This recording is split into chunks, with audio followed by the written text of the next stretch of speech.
ನೀವು ಯಾವತ್ತಾದ್ರೂ ನೋಟಿಸ್ ಮಾಡಿದ್ದೀರಾ? ಕೆಲವು ಜನ ಗುಂಪಲ್ಲಿದ್ರೂ ಸಹ ಅವರಲ್ಲಿ ಏನೋ ಒಂಥರ ಆಕರ್ಷಣೆ ಇರ್ತದೆ. ಮುಖದಲ್ಲಿ ಕಳೆ, ಒಂಥರ ಶಾಂತಿ, ಅವರ ಶಬ್ದದಲ್ಲಿ ಬೇರೆನೆ ತೂಕ ಇರ್ತದೆ. ಅವರ ಅಕ್ಕಪಕ್ಕ ಒಂಥರ ಪಾಸಿಟಿವಿಟಿ ಹರಡಿರುತ್ತದೆ. ಇದು ಅವರ ಪರ್ಸನಾಲಿಟಿ ಮ್ಯಾಜಿಕ್ ಅಲ್ಲ, ಇದು ಅವರ ಔರ ಆಗಿರ್ತದೆ. ಇಲ್ಲಿ ಮಾತು ಬ್ರಹ್ಮಚರ್ಯದ್ದು.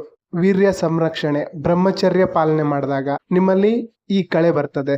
ಒಬ್ಬ ನಾರ್ಮಲ್ ಮನುಷ್ಯ ಮತ್ತೆ ಒಬ್ಬ ಬ್ರಹ್ಮಚಾರಿಗಿರುವ ವ್ಯತ್ಯಾಸ, ಒಬ್ಬ ಬ್ರಹ್ಮಚರ್ಯ ಪಾಲನೆ ಮಾಡ್ತಾ ಇರೋರನ್ನ ಅವರ ಅಕ್ಕಪಕ್ಕ ಜನ, ಫ್ಯಾಮಿಲಿ, ಫ್ರೆಂಡ್ಸ್ ಈಸಿಯಾಗಿ ಗುರುತಿಸ್ತಾರೆ. ಯಾಕಂದ್ರೆ ಅವರಲ್ಲಿ ಒಂದು ಆಕರ್ಷಣೆ ಇರ್ತದೆ. ಮೊದಲನೇ ವ್ಯತ್ಯಾಸ ಎನರ್ಜಿ ಲೆವೆಲ್. ಒಬ್ಬ ನಾರ್ಮಲ್ ಮನುಷ್ಯನಿಗೆ ಅತಿ ದೊಡ್ಡ ಚಾಲೆಂಜ್ ಎನರ್ಜಿಯ ಕೊರತೆ.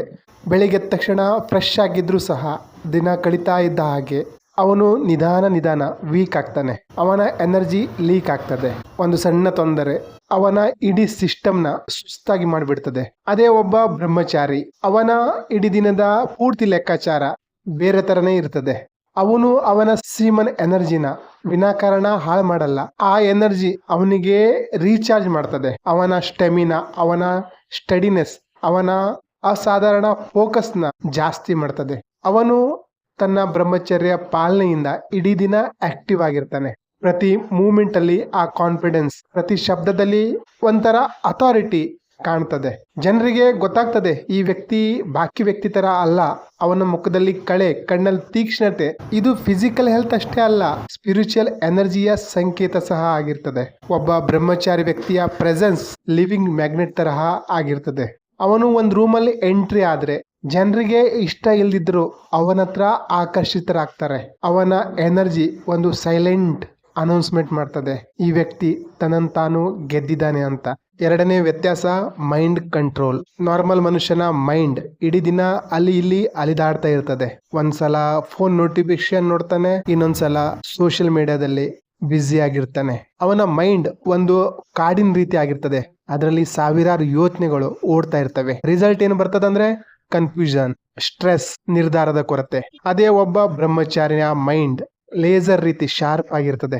ಅವನು ತನ್ನ ಎನರ್ಜಿನ ವಿನಾಕಾರಣ ಕೆಳಗಡೆ ಹರಿಸಲ್ಲ. ಅವನು ಅವನ ಎನರ್ಜಿನ ಸ್ಟಾಕ್ ಮಾಡ್ತಾನೆ, ಅದನ್ನ ಮೇಲ್ಗಡೆ ಹರಿಸ್ತಾನೆ. ಈ ರೀತಿ ಮಾಡಿದಾಗ ಅವನಲ್ಲಿ ಕ್ಲಾರಿಟಿ, ತೀಕ್ಷ್ಣತೆ ಹೆಚ್ಚಾಗ್ತದೆ. ಅವನು ಫೋಕಸ್ಡ್ ಆಗಿರ್ತಾನೆ.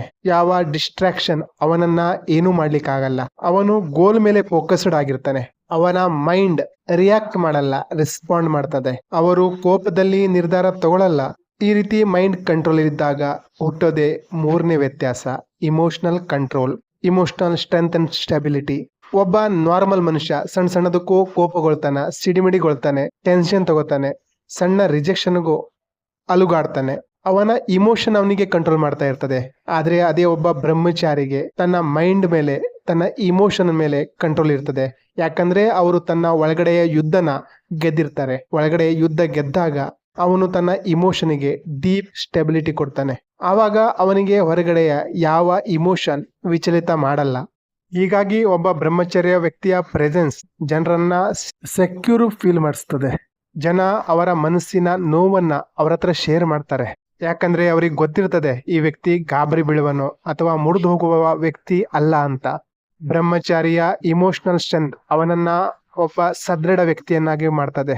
ಬ್ರಹ್ಮಚರ್ಯ ಪಾಲನೆ ಇದು ಕೇವಲ ಒಂದು ಪ್ರಾಕ್ಟೀಸ್ ಅಲ್ಲ, ಇದು ಒಂಥರ ಪೂರ್ತಿ ಬ್ರಿಡ್ಜ್. ಒಬ್ಬ ಮನುಷ್ಯನನ್ನ ಆರ್ಡಿನರಿಂದ ಎಕ್ಸ್ಟ್ರಾರ್ಡಿನರಿಯನ್ನಾಗಿ ಮಾಡ್ತದೆ. ನೀವೇನಾದ್ರೂ ಹಸ್ತಮಿಥುನ, ಪಾರ್ನ್ ಅಡಿಕ್ಷನ್ ಅಂತ ಚಟಕ್ಕೆ ದಾಸರಾಗಿದ್ರೆ, ವೀರ್ಯ ಸಂರಕ್ಷಣೆ, ಬ್ರಹ್ಮಚರ್ಯ ಪಾಲನೆ ಮಾಡಬೇಕು ಅಂತಿದ್ರೆ ಈ ನಂಬರಿಗೆ ವಾಟ್ಸಪ್ ಮಾಡಿ. ಈ ರೀತಿಯ ವಿಡಿಯೋಗಳಿಗಾಗಿ ಚಾನೆಲ್ನ ಸಬ್ಸ್ಕ್ರೈಬ್ ಮಾಡ್ಕೊಳ್ಳಿ. ನಿಮ್ಮ ಗೆಳೆಯರು ಯಾರಾದ್ರೂ ದಾರಿ ತಪ್ತಾ ಇದ್ದಾರೆ, ಡಿಸ್ಟ್ರಾಕ್ಷನ್ ಅಲ್ಲಿ ಇದ್ದಾರೆ ಅಂದ್ರೆ ಈ ವಿಡಿಯೋನ ಶೇರ್ ಮಾಡಿ.